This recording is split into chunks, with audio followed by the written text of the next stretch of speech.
Hi again, let's have one more lecture about errors in Python, and this particular lecture will be about handling errors.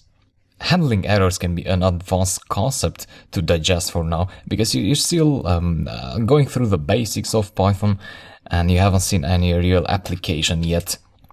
But later we will use error handling when we're building real-world applications.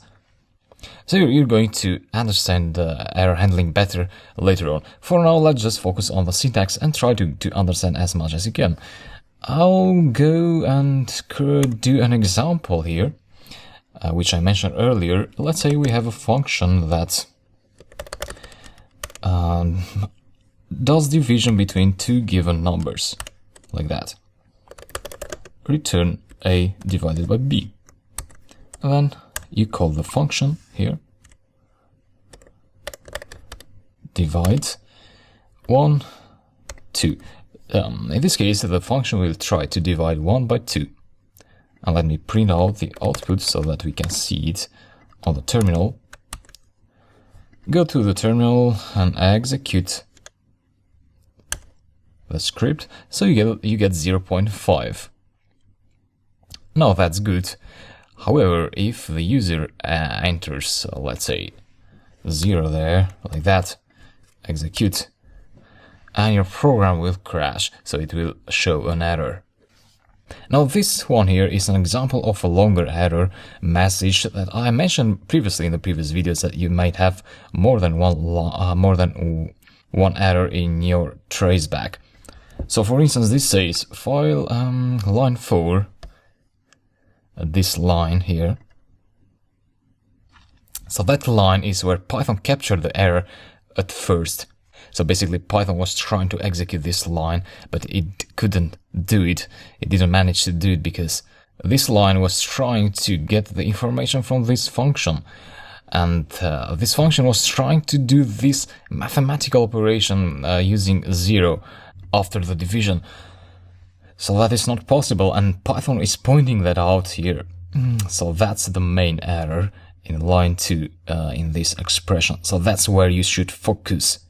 However, when you ask questions, you should include the entire error message in your question, as I mentioned previously.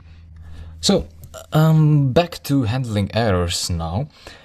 What I'm trying to say here is that if you had other functions here and other lines of code that you want to execute, that you want Python to execute, but if the user passed this 0 number here, the other lines would not be executed, so your program would crash, and you don't want that. And the way to avoid that is by using try and except.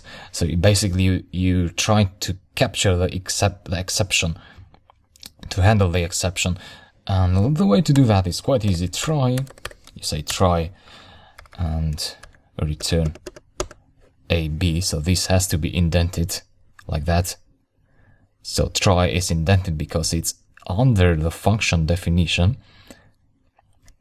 and then return is indented because it's under the try expression.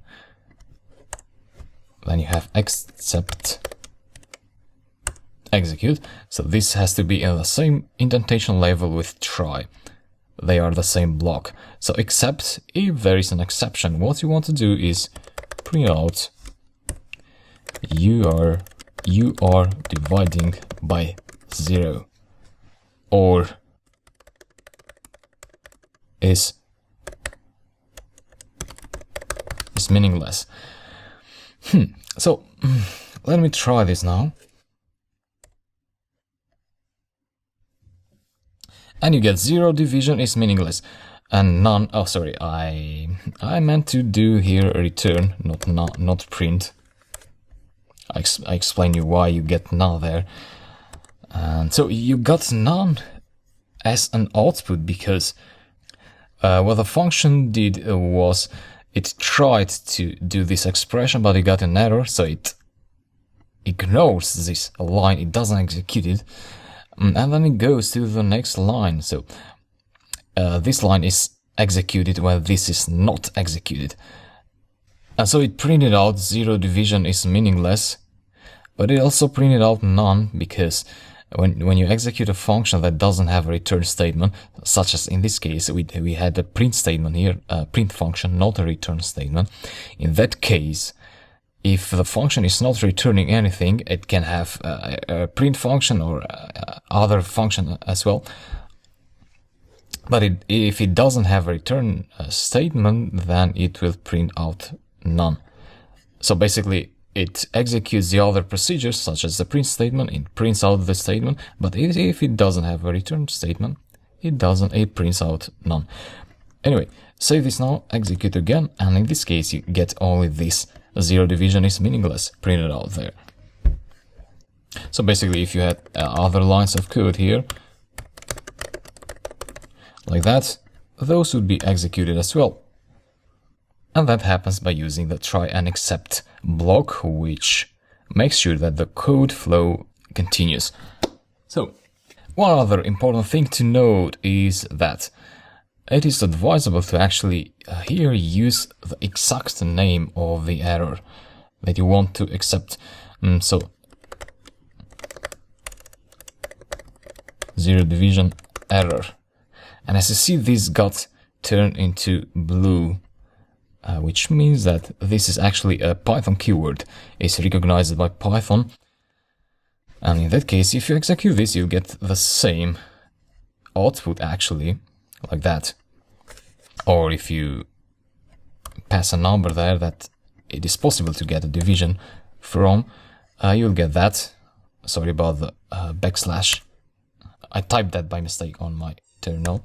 Execute again, so you get this. And so what I'm trying to say about the zero division error is that, sometimes you might get other types of errors in your code, other types of exceptions. So let's say you have a name error there, and you are saying that accept all errors. When you don't pass this, you're basically including all types of errors there, and that is a bit dangerous for your code, because you might have problems that you don't notice. And basically you are ignoring that, but you shouldn't. So it should be specific there, explicit, like that. If there are other types of errors, such as a name error, that name error will crash your program, so you know what's going on. And you need to be specific. If you want to handle that error too, then you can add another exception here, except name error for instance. Yeah, that's about handling errors in Python. I hope this makes sense. I hope I explained this well, and yeah, this is about errors. I'll talk to you in the next lectures. See you.